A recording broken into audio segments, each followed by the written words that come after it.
Hello students, आज के class में हम कंटिन्यू करते हैं हमारा केमिकल काइनेटिक्स। और आज के क्लास में जो टॉपिक हम करने जा रहे हैं that is collision theory, right. तो आज की क्लास में हम कोलिजन थ्योरी स्टडी करेंगे। देखिए, कोलिजन थ्योरी में हमारे पास हम क्या चीज़ स्टडी करते हैं कि कोलिजन का मतलब क्या होता है, जब दो मॉलिक्यूल्स आपस में कोलाइड करते हैं, राइट। बट हम ये बोलते हैं कि अगर मान लो कि दो मॉलिक्यूल हमारे पास हैं, ठीक है, तो जरूरी नहीं है कि जितनी बार वो कोलाइड करे उतनी बार ही प्रोडक्ट की क्या हो, फॉर्मेशन हो। Means all collision are not effective, right. ठीक है, देखो कोलिजन तो होगा वो, नो डाउट, ठीक है, बट वो कोलिजन इफेक्टिव नहीं होगा। ठीक है, इफेक्टिव ना होने से हमारा यहाँ पर मतलब क्या है कि जरूरी नहीं है कि हमारे पास जितने भी कोलिजन हो उतनी ही बार प्रोडक्ट की फॉर्मेशन हो। ठीक है, only effective collision results into product formation. Only effective collision only effective collision results into product formation, result into product formation। ठीक है, ओनली जो इफेक्टिव कोलिजन होता है, ठीक है, इफेक्टिव कोलिजन से ही क्या हो गई, प्रोडक्ट की फॉर्मेशन हो गई, राइट। अब कोलिजन थ्योरी कहती है कि जो इफेक्टिव कोलिजन होने के लिए टू फैक्टर्स हमारे पास नेसेसरी हैं। ठीक है, और वो टू फैक्टर्स कौन कौन से हैं हमारे पास? One is proper orientation and second is activation energy. ठीक है, फैक्टर्स फॉर इफेक्टिव कोलिजन। ठीक है, इफेक्टिव कोलिजन टू फैक्टर्स पे डिपेंड करता है। ये फैक्टर्स होने चाहिए तभी हमारा इफेक्टिव कोलिजन होगा, अदरवाइज इफेक्टिव कोलिजन नहीं होगा। ठीक है, कौन कौन से फैक्टर है जी? वो first is proper orientation, first is proper orientation and second is activation energy. Second हमारे पास फैक्टर कौन सा होता है? Activation energy, right. तो अब है ना, इन दोनों फैक्टर्स को हम वन बाय वन डिस्कस करते हैं कि प्रॉपर ओरिएंटेशन का मीनिंग क्या है और एक्टिवेशन एनर्जी का मीनिंग क्या है, राइट। तो सबसे पहले बात करते हैं प्रॉपर ओरिएंटेशन की। हम कहते हैं कि जो दो मॉलिक्यूल हैं कोलाइड करने वाले, उनकी ओरिएंटेशन क्या होनी चाहिए? प्रॉपर होनी चाहिए, राइट। ठीक है, तो सबसे पहले हम बात करते हैं first factor that is proper orientation. ठीक है, हम कहते हैं दो मॉलिक्यूल की क्या होनी चाहिए, जो कोलाइड करने वाले हैं उनकी प्रॉपर ओरिएंटेशन होनी चाहिए, राइट। अब प्रॉपर ओरिएंटेशन का मतलब यहाँ पर क्या है? जैसे कि हमारे पास, ठीक है, हम इसको एक एग्जांपल की हेल्प से समझते हैं। ठीक है, जैसे हम करते हैं SN1 and SN2 mechanism, right. क्या करते हैं? SN1 and SN2 mechanism. उसमें हम क्या लेते हैं? एल्काइल हैलाइड और यहाँ पर हम न्यूक्लियोफाइल, जैसे कि न्यूक्लियोफाइल हमारा OH नेगेटिव है, इसका अगर हम अटैक करवाएं, इस न्यूक्लियोफाइल का अगर हम अटैक करवाएं तो हमारे पास यहाँ पर क्या बनेगा? ठीक है, एल्काइल एल्कोहल। ठीक है, मतलब जो हेलाइड है, हेलाइड की जगह OH न्यूक्लियोफाइल आ जाएगा और हमारे पास फॉर्मेशन हो जाएगी एल्कोहल की। ठीक है, ये मैं कॉमन नेम लिख रही हूँ, alkyl alcohol plus halide ion यहाँ से क्या हो जाएंगे? रिमूव हो जाएंगे। ठीक है, जैसे हम बात करते हैं SN2 मैकेनिज्म में। SN2 मैकेनिज्म में क्या होता है? मान लीजिए हमने यहाँ पर क्या ले लिया, एक प्राइमरी हेलाइड ले लिया। ठीक है, CH3Br। देखिए CH3 वैसे बना रही हूँ उसको, और ये क्या है? Br, CH3Br। This is primary alkyl halide. Primary है ना, ये प्राइमरी एल्काइल हैलाइड है। प्राइमरी मैंने इसलिए लिया है क्योंकि उसी के केस में हमारा जो SN2 मैकेनिज्म है वो क्या होता है, फेवरेबल होता है, राइट। तो ये क्या हो गया हमारे पास, primary alkyl halide, that is methyl bromide. ठीक है, ये हमने क्या लिया, मिथाइल ब्रोमाइड, राइट। अब हम क्या करेंगे, अब हमने यहाँ पर अटैक करवाया हमारे न्यूक्लियोफाइल का, और हमारा न्यूक्लियोफाइल क्या है जी, हाइड्रोक्साइड आयन, राइट। अब देखिए हाइड्रोक्साइड आयन के पास इसके अटैक करने के लिए टू पॉसिबिलिटीज है। एक तो ये ऐसे फ्रंट अटैक करे, है ना, एक तो ये क्या कर सकता है, फ्रंट अटैक कर सकता है, और दूसरा ये क्या कर सकता है, इस तरीके से आकर के बैक अटैक कर सकता है। ठीक है, दो तरीके से अटैक करेगा ये, front attack and back attack. ठीक है, इस तरीके से क्या करेगा ये, बैक अटैक, राइट। अब देखिए यहाँ से कौन सा अटैक, ठीक है, यहाँ पर फिजिबल है, क्या फ्रंट अटैक फिजिबल है यहाँ पर, नो, इसका आंसर होगा नो। अगर फ्रंट से अटैक होगा तो प्रोडक्ट बनेगा ही नहीं। ठीक है, क्यों नहीं बनेगा, क्योंकि देखिए जो ये Br नेगेटिव है और ये C पॉजिटिव है, क्योंकि पोलर बॉन्ड है ना हमारे पास, कार्बन हेलोजन बॉन्ड क्या होती है हमारे पास, पोलर होती है ना। जब ये ब्रेक डाउन होगी तो हेलाइड के ऊपर नेगेटिव और कार्बन के ऊपर पॉजिटिव। तो देखिए ये भी नेगेटिवली चार्ज है, जब ये नेगेटिव चार्ज यहाँ से अटैक करेगा तो ये इसको क्या करेगा, रिपेल करेगा। ठीक है, नेगेटिव नेगेटिव को, like charges will repel each other. तो ये इसको रिपेल कर देगा, तो मतलब ये फ्रंट अटैक होने नहीं देगा, जबकि बैक अटैक क्या होगा, पॉसिबल होगा। ठीक है, तो हमारे पास यहाँ पर प्रोडक्ट कैसे बन जाएगा, लाइक दिस, है ना। हम बोलते हैं inversion of configuration takes place in case of in SN2 mechanism, right. यही बोलते हैं ना, यहाँ पर OH लग जाएगा और Br नेगेटिव यहाँ से लीव कर जाएगा, राइट। ठीक है, तो इस तरीके से हमारे पास क्या बनेगा, यहाँ पर मिथाइल एल्कोहल, मिथाइल एल्कोहल। तो इसका मतलब ये है कि यहाँ पर ठीक है, जो हमारे रिएक्टेंट मॉलिक्यूल्स हैं उनकी ओरिएंटेशन प्रॉपर होनी चाहिए। अगर प्रॉपर ओरिएंटेशन नहीं होगी तो हमारे पास प्रोडक्ट की फॉर्मेशन भी नहीं होगी।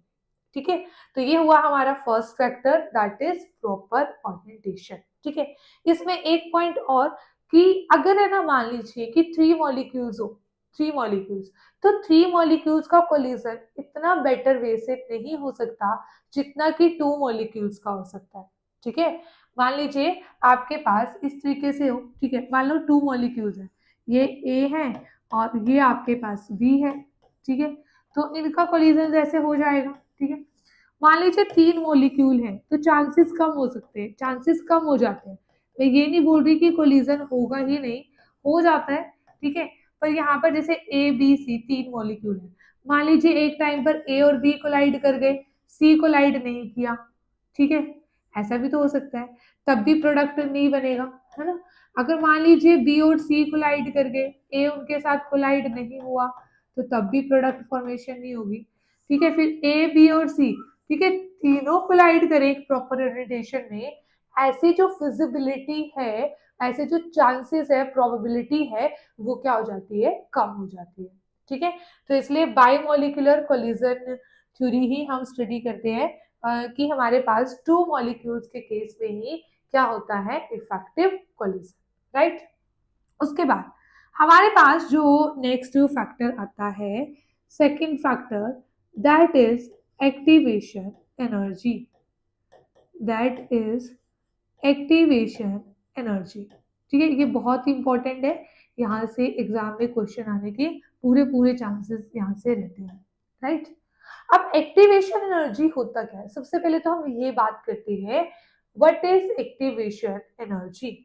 तो देखिए एक्टिवेशन एनर्जी ना, किसी भी रिएक्शन के होने के लिए, ठीक है, क्या होता है, रिएक्टेंट के पास कुछ एनर्जी तो होती है, बट उसे प्रोडक्ट में चेंज होने के लिए कुछ एक्स्ट्रा अमाउंट एनर्जी का रिक्वायर्ड होता है। ठीक है, एक बैरियर को क्रॉस करने के लिए तो उस अमाउंट को हम क्या कहते हैं, एक्टिवेशन एनर्जी, राइट। ऐसे आपको क्लियर नहीं होगा, इसे हम थोड़ा ग्राफिकली ऐसे समझते हैं। सॉरी, यहाँ पर देखिए, यहाँ पे हमारे पास क्या है, एनर्जी, ठीक है। यहाँ पे हम प्लॉट करते हैं एनर्जी, यहाँ पे रिएक्शन कोऑर्डिनेट्स होते हैं, ठीक है। यहाँ पर क्या होते हैं, रिएक्शन कोऑर्डिनेट्स, ठीक है।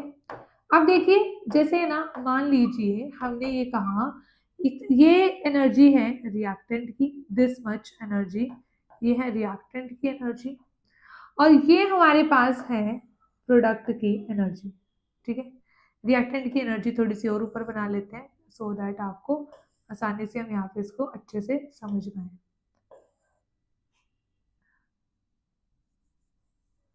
ठीक है। यहाँ पे अब देखिए, यहाँ पर ध्यान से, हमारे पास ये हमने मान लिया रिएक्टेंट की एनर्जी। अब रिएक्टेंट से प्रोडक्ट ऐसे कन्वर्ट होगा, ये इसके लिए क्या है, डायग्राम है, ठीक है। ये प्रोडक्ट है, ये रिएक्टेंट है। अब रिएक्टेंट के पास ना इतनी एनर्जी पहले से थी, ठीक है, दिस अमाउंट ऑफ एनर्जी, ठीक है। इतनी एनर्जी रिएक्टेंट की है, मतलब यहाँ से लेके अगर मैं यहाँ तक का अमाउंट देखूं, this is the energy of reactant. और अगर मैं यहाँ से लेकर यहाँ तक का अमाउंट देखूं, तो this is the energy of product, ठीक है। Energy of reactant, energy of product, यहाँ से लेके आता, ठीक है। और यहाँ तक क्या हो जाएगी, एनर्जी ऑफ रिएक्टेंट। अब रिएक्टेंट के पास इतनी एनर्जी तो पहले से थी, अब उसे प्रोडक्ट में चेंज होने के लिए इस बैरियर को क्या करना है, क्रॉस करना है ना। इतनी एनर्जी तो रिएक्टेंट के पास थी, इतनी एनर्जी उसे एक्स्ट्रा रिक्वायर्ड है। यहाँ से देखो, इस बैरियर को क्रॉस करने के लिए उसे कौन सी एनर्जी रिक्वायर्ड है, this amount of energy is required, क्योंकि इतनी तो यहाँ तक रिएक्टेंट के पास थी। इस बैरियर को क्रॉस करने के लिए जो इतनी एनर्जी रिक्वायर्ड है, इसे हम क्या कहेंगे, एक्टिवेशन एनर्जी, ठीक है। तो कैसे डिफाइन करते हैं एक्टिवेशन एनर्जी को, extra amount of energy, extra amount of energy required, extra amount of energy required, extra amount of energy required, energy required for the conversion of reactant, for the conversion of reactant, for the conversion of reactant into product, into product, ठीक है। कि reactant को product में change होने के लिए जितनी extra energy चाहिए, उसे हम क्या कहेंगे, एक्टिवेशन एनर्जी, राइट। तो ये हुई थी हमारे पास एक्टिवेशन एनर्जी। अब यहाँ से ना आपके पास क्वेश्चन कैसे आते हैं एग्जाम में, 2-3 क्वेश्चन आते हैं, आप देख लीजिए ध्यान से। यहाँ पे ना अगर ये मैं पूछूं कि जो ये डायग्राम है, ये एक्सोथर्मिक रिएक्शन के लिए है या एंडोथर्मिक के लिए, तो वो हम कैसे बताएंगे, देखिए। इस कर्व के लिए डेल्टा एच क्या होता है, energy of product minus energy of reactant, ठीक है। तो देखिए, एनर्जी ऑफ प्रोडक्ट तो इतनी है और ये एनर्जी ऑफ रिएक्टेंट है इतनी, तो एनर्जी ऑफ प्रोडक्ट लेस है ना, ठीक है। तो यहाँ पे क्या आ जाएगी, डेल्टा एच नेगेटिव। क्यों आएगी negative, because energy of product is less than energy of reactant. Energy of product क्या है, लेस है as compare to energy of reactant. तो डेल्टा एच हमारे पास क्या आ जाएगा, नेगेटिव। अगर डेल्टा एच नेगेटिव आ गया तो इसका मतलब ये कर्व किसके लिए है, फॉर एक्सोथर्मिक रिएक्शन के लिए है, ठीक है। This curve is for exothermic reaction, ठीक है। ये कर्व किसके लिए है, एक्सोथर्मिक रिएक्शन के लिए। अब देखिए डेल्टा एच क्या हो गया, देखो ये एनर्जी ऑफ रिएक्टेंट, ये प्रोडक्ट, तो इसका डिफरेंस क्या आएगा, ये आएगा इसका difference, this is delta H, this is delta H, ठीक है। तो ये हमारे पास क्या होगा, डेल्टा एच। अगर डेल्टा एच नेगेटिव है तो कर्व होगी एक्सोथर्मिक रिएक्शन के लिए, अगर डेल्टा एच पॉजिटिव आता है तो हमारे पास कर्व होगी फॉर एंडोथर्मिक रिएक्शन, राइट, ठीक है। तो ये हमारे पास क्या हो गई, एक्टिवेशन एनर्जी। अभी ना हम ठीक है यहाँ पर और भी इसके ग्राफ ड्रॉ करते हैं। ठीक है, अभी देखिए मान लीजिए हमारे पास ये है। ठीक है, ये एंडोथर्मिक के लिए कर्व अब मैं बना रही हूँ। ठीक है, मान लीजिए ये है एनर्जी ऑफ रिएक्टेंट। ठीक है, इस तरीके से है एनर्जी ऑफ, ये है प्रोडक्ट। ठीक है, तो सबसे पहले तो हमने बात की यहाँ पर। ठीक है, डेल्टा एच की ये कर्व एंडोथर्मिक के लिए है या एक्सोथर्मिक के लिए है। तो ये क्या होता है, delta H energy of product minus energy of reactant, जो हमारे पास वैल्यू क्या आएगी, पॉजिटिव। क्यों आएगी positive, because energy of product is greater than energy of reactant. जो प्रोडक्ट की एनर्जी है वो क्या होगी, रिएक्टेंट की एनर्जी से ज्यादा होगी। राइट, ठीक है। अब डेल्टा एच पॉजिटिव है हमारे पास, ये हो गई। ठीक है, तो यहाँ पे ये क्या हो गया, delta H positive, delta H positive. Right, अब यहाँ पे देखिए रिएक्टेंट के पास इतनी अमाउंट तो एनर्जी का पहले से है, उसे इस बैरियर को क्रॉस करना है। तो दिस अमाउंट ऑफ एनर्जी यहां से लेकर यहां तक, इसमें ये क्या होगी, एक्टिवेशन एनर्जी होगी। ठीक है, क्योंकि रिएक्टेंट को इतना अमाउंट एक्स्ट्रा चाहिए इस बैरियर को क्रॉस करने के लिए। ठीक है, और हम ये कह सकते हैं प्रोडक्ट में चेंज होने के लिए। तो इस यहाँ पर इस रिएक्शन में हमारी ये क्या होगी, एक्टिवेशन एनर्जी। ठीक है, तो ये आपको आइडेंटिफाई करना आना चाहिए कि कोई भी ग्राफ आपको गिवन हो तो आपको उसमें एक्टिवेशन एनर्जी फाइंड आउट करनी आनी चाहिए। अब मान लीजिए क्वेश्चन ना एग्जाम में घुमा के ऐसे दे देता है कि इसी की बैकवर्ड रिएक्शन के लिए, ठीक है, कंपेयर करो फॉरवर्ड और बैकवर्ड रिएक्शन की एक्टिवेशन एनर्जी को, कि कौन सा स्टेप स्लो हो जाएगा, ठीक है, या कौन सा स्टेप फास्ट हो जाएगा। किसी भी तरीके से वो आपको क्वेश्चन पूछ सकता है। तो देखिए फॉर बैकवर्ड रिएक्शन, ठीक है, बैकवर्ड रिएक्शन के लिए, ठीक है, एक्टिवेशन एनर्जी क्या हो जाएगी, आप देखिए ध्यान से। बैकवर्ड रिएक्शन के लिए जो हमारा प्रोडक्ट है वो रिएक्टेंट हो जाएगा, ये हमारा रिएक्टेंट हो गया। ठीक है, इसे मैं ठीक है ग्रीन से मार्क करती हूँ। ये हमारा रिएक्टेंट हो गया। अब रिएक्टेंट को ये हमारा प्रोडक्ट हो गया, ऐसे सोचना ना। अब ये आपका रिएक्टेंट है और ये आपका क्या है, प्रोडक्ट है, क्योंकि यहाँ से प्रोडक्ट से रिएक्टेंट ऐसे बन रहे हैं। मतलब इस टाइम पर ये हमारा रिएक्टेंट है और ये हमारा जो आर है ये हमारा प्रोडक्ट है बैकवर्ड रिएक्शन में, तो यही होगा जी। ठीक है, तो देखिए अब इसको है ना इसमें कन्वर्ट होना है, तो इसको ये पोटेंशियल बैरियर क्रॉस करना है। तो इसको कितनी एनर्जी रिक्वायर्ड होगी, दिस अमाउंट ऑफ एनर्जी, क्योंकि इतनी एनर्जी तो ये इसके पास पहले से है। तो this is the activation energy for backward step. ठीक है, ये मैंने बी लिख दिया और ये मैंने एफ लिख दिया। तो this is the activation energy for forward step and this is the activation energy for backward step. तो देखिए अगर है ना हम यहाँ पे डायग्राम से देखते हैं, ठीक है, फ्रॉम फिगर, तो यहाँ से हमें क्या पता चलता है, जो एक्टिवेशन एनर्जी है फॉरवर्ड स्टेप के लिए वो क्या है, ग्रेटर है as compare to backward step. ठीक है, as compare to backward step. तो क्योंकि फॉरवर्ड स्टेप के लिए हमें ज्यादा एक्टिवेशन एनर्जी चाहिए, ठीक है, तो इसलिए जो फॉरवर्ड स्टेप होगा इस केस में वो क्या होगा, स्लो। ठीक है, forward step is slow in this reaction, forward step will be slow, forward step will be slow in this reaction। ठीक है, इस रिएक्शन में जो फॉरवर्ड स्टेप है वो क्या होगा, स्लो होगा। ठीक है, और जो बैकवर्ड स्टेप है वो स्लो नहीं होगा। ठीक है, वो क्या होगा, फास्ट, क्योंकि उसके लिए हमारे पास क्या है, लेस एक्टिवेशन एनर्जी रिक्वायर्ड है। राइट, ठीक है, चलिए अब ये तो हुई हमारी वन स्टेप रिएक्शन की, जब एक ही स्टेप में रिएक्शन हो रही है। अब मान लीजिए जो रिएक्शन है वो टू स्टेप्स में हो रही है। ठीक है, for two step reactions, for two step reactions. ठीक है, अब देखिए टू स्टेप रिएक्शन के लिए हमारे पास क्या हो सकता है, टू स्टेप रिएक्शन के लिए मान लीजिए ये कर्व है। ठीक, ये हमने कर्व बना दी इस तरीके से।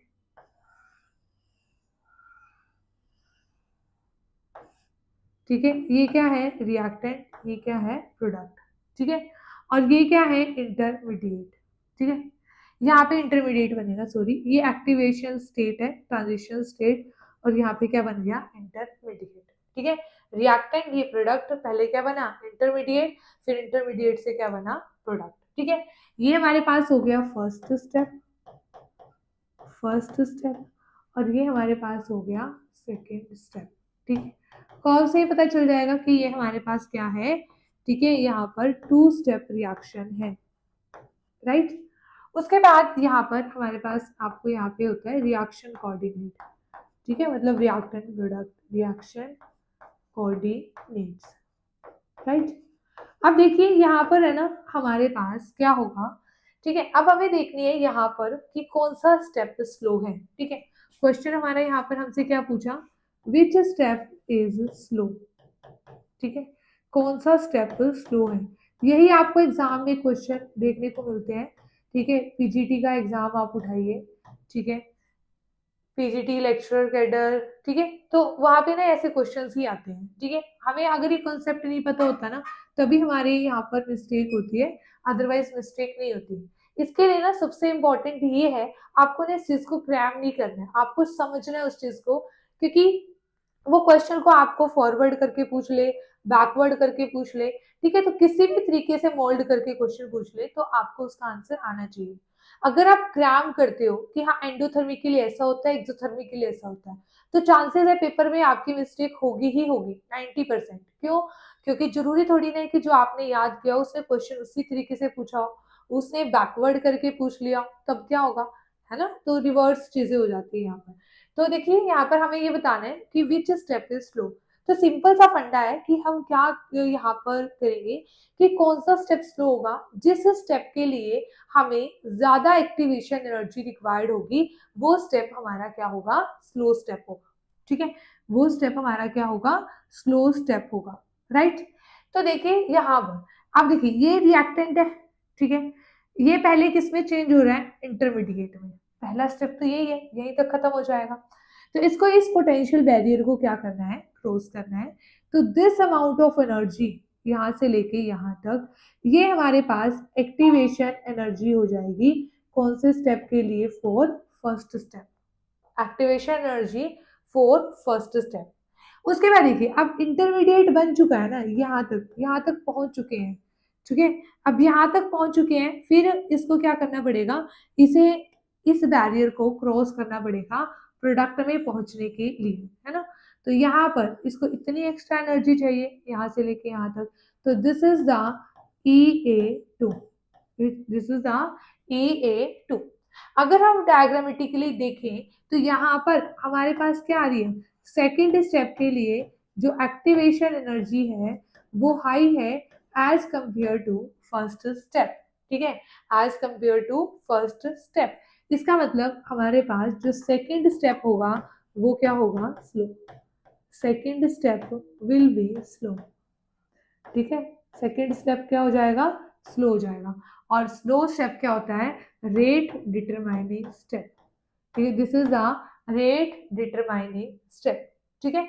अब अगर ये पूछ ले सेकंड क्वेश्चन कि ये जो ग्राफ है हमारे पास, ये जो कर्व है, दिस इज फॉर एक्सोथर्मिक और एंडोथर्मिक, कि ये एक्सोथर्मिक के लिए है या फिर एंडोथर्मिक के लिए है, तो ये ग्राफ किसके लिए होगा, देखिए ये रिएक्टेंट है और ये रिएक्टेंट की एनर्जी है, और ये हमारे पास क्या है, प्रोडक्ट की एनर्जी है, तो यहाँ पर इन दिस केस जो डेल्टा एच होगा वो हमारा क्या आएगा, नेगेटिव, नेगेटिव क्यों आएगा, क्योंकि एनर्जी ऑफ प्रोडक्ट है वो लेस हो जाएगी किससे, एनर्जी ऑफ रिएक्टेंट से, प्रोडक्ट की एनर्जी रिएक्टेंट से क्या है, कम है, अगर कम है तो इसका मतलब ये क्या है, एक्सोथर्मिक रिएक्शन है, डेल्टा एच नेगेटिव का मतलब this reaction is exothermic in nature, ठीक है, तो ये हमारे पास क्या हुई, एक्सोथर्मिक रिएक्शन हुई, ठीक है, तो ये reactant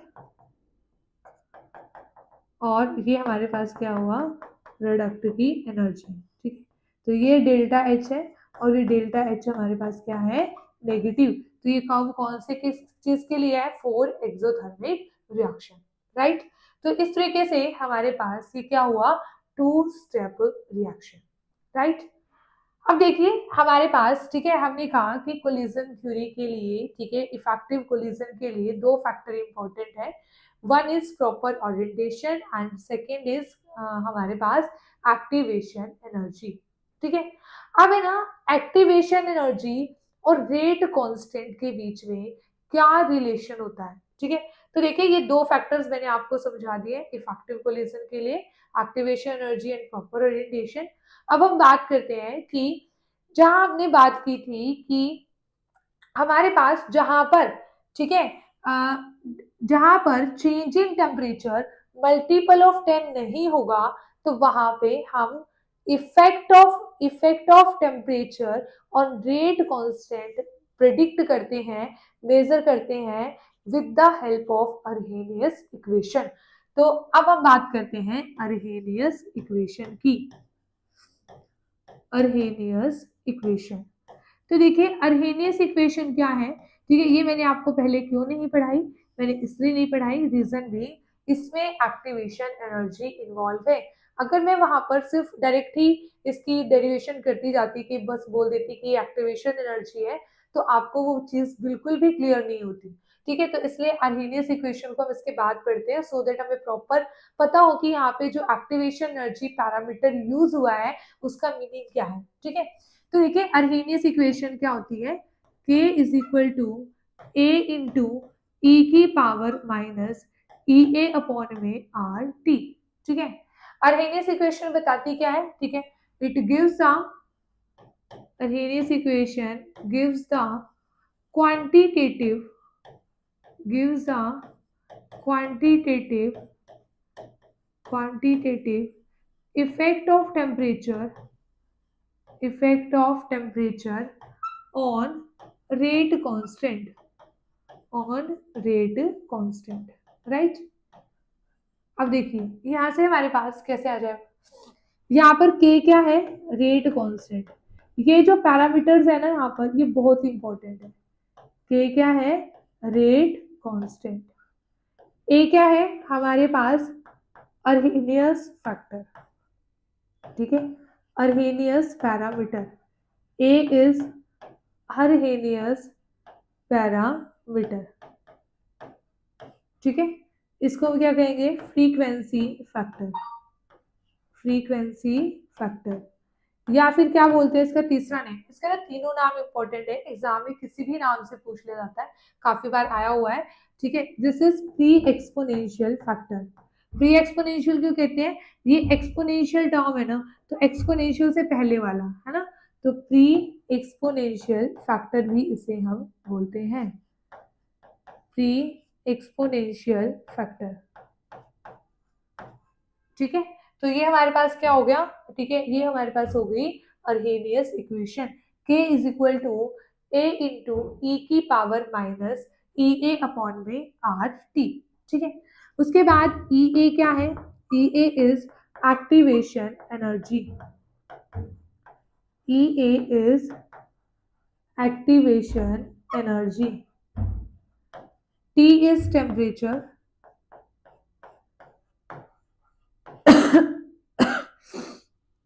T is temperature, R is gas constant, R is gas constant। ठीक है, तो यहाँ पे ये सभी क्या है, इन सभी के मीनिंग्स हैं, K rate constant, A Arrhenius parameter frequency factor, या फिर क्या बोल सकते हो pre exponential factor, EA is activation energy, R gas constant and T is temperature, right. तो ये हमारे पास ये होगी अर्हेनियस इक्वेशन। अब देखिए यहाँ पे ना इसके, अब हमें क्वांटिटेटिव इफेक्ट कैसे पता चलता है, यहाँ पे हम क्या ले लेंगे, इसका लोगेरिथम ले लेंगे बोथ साइड। ठीक है, by taking natural logarithm on both side, by taking natural logarithm on both side. ठीक है, दोनों तरफ इसका क्या ले लीजिए, नेचुरल लॉगरिथम ले लीजिए। ठीक है, तो हमारे पास यहाँ पर क्या आ जाएगा, ln of k is equal to ln of a minus, अब ln of e की पावर, तो e से तो एक्सपोनेंशियल कैंसिल हो जाएगा, यहाँ पर आ जाएगा ई ए अपॉन में आर टी, ठीक है।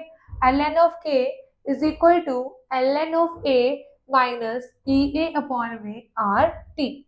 अब है ना, हम क्या करते हैं यहाँ पर नेचुरल लॉगरिथम को चेंज कर देते हैं लॉगरिथम में, ठीक है। तो यहाँ पर चेंज कर दो, 2.303 से क्या करते हैं मल्टीप्लाई इनटू लॉग के इज इक्वल टू, ठीक है, 2.303 log A minus E A upon में आर टी, ठीक है। ये चीज आई ना हमारे पास। तो इसको ना हम थोड़ा सा यहाँ पे सिंप्लीफाई करके ऐसे लिख देते हैं, log k is equal to log a 2.303 से मैंने डिवाइड कर दिया सभी को, तो ये आ गया ई ए अपॉन में 2.303 आर टी, ठीक है। तो ये आ गया हमारे पास लॉगरिथम की फॉर्म में k और इसका रिलेशन। मान लीजिए अब हमारे पास है ना दो टेम्परेचर है, दो टेम्परेचर, एक टेम्परेचर है T1 और एक टेम्परेचर है T2। तो एट टेम्परेचर T1, तो T1 टेम्परेचर पर हमारे पास यहाँ पर क्या आएगा log K1 is equal to log A। यहाँ पे A1 क्यों नहीं लिखा, क्योंकि A एक कांस्टेंट है, ये एक अरेनियस पैरामीटर है, इसलिए ये चेंज नहीं होगा, ठीक है। तो ई ए अपॉन में 2.303 RT1, तो this is our equation number 1। उसके बाद है at temperature T2, at temperature T2, T2 temperature पर हमारे पास हम कैसे लिख सकते हैं, logarithm of K2 is equal to logarithm of A minus E A upon में 2.303 RT2, तो ये हमारे पास क्या हो जाएगी इक्वेशन नंबर 2, राइट। तो ये हमारे पास इक्वेशन नंबर 2। अब देखिए इसको ना इक्वेशन 2 में से 1 को क्या कर दीजिए सब्ट्रैक्ट, ठीक है, इक्वेशन 2 माइनस इक्वेशन 1, ठीक है, 2 में से 1 को क्या कर दीजिए सब्ट्रैक्ट। 1 मिनट,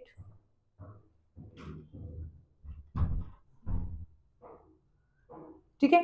तो देखिए अगर हम यहाँ पर इक्वेशन 2 में से 1 को सब्ट्रैक्ट कर देते हैं तो हमारे पास क्या आ जाएगा, logarithm of K2 minus logarithm of K1 is equal to, इसमें से ये माइनस हो जाएगा logarithm of A minus logarithm of A, ठीक है। तो ये तो हमारे क्या हो जाएंगे कैंसिल हो जाएंगे, ठीक है। अब ये माइनस ई ए अपॉन में 2.303 RT2, ठीक है, RT2, इसमें से ये माइनस होगा तो माइनस माइनस क्या हो गया प्लस हो गया, ई ए ओवर 2.303 RT1, ठीक है। तो log A से log A क्या हो गया कैंसिल, ठीक है। तो हमारे पास यहाँ पर ये फाइनल एक्सप्रेशन बचता है जिसे हम कैसे लिख सकते हैं, ठीक है। अब क्योंकि ये किसमें है सब्ट्रैक्शन में है, तो इसे हम लिख सकते हैं log K2 बाय में K1 is equal to E A upon में 2.303R into 1 bye T1 minus 1 upon में T2, ठीक है। तो ये हमारे पास फाइनली क्या आ गया, ये हमारे पास फाइनली एक इसका रिलेशन आ गया कि जहां पर आपको T1 दिया होगा, T2 दिया होगा, एक्टिवेशन एनर्जी दी होगी और हमें रेट कांस्टेंट क्या करना होगा फाइंड आउट करना होगा, ठीक है। आपसे K2 पूछ लेगा कि कितना होगा, ठीक है, आपसे K1 कुछ भी यहाँ पे पूछ सकता है, आपको ये पैरामीटर्स याद होने चाहिए। तो ये हमारे पास क्या है अर्हेनियस इक्वेशन ही है ये भी, बट ये अर्हेनियस इक्वेशन की कौन सी फॉर्म है लॉगरिथमिक फॉर्म, ठीक है। जब हम लॉगरिथमिक फॉर्म, ठीक है, वैसे तो अगर सिंपल अगर आप बात करो तो कौन सी इक्वेशन हो गई हमारे पास, ये हो गई k is equal to a into E की power minus E A upon में आर टी।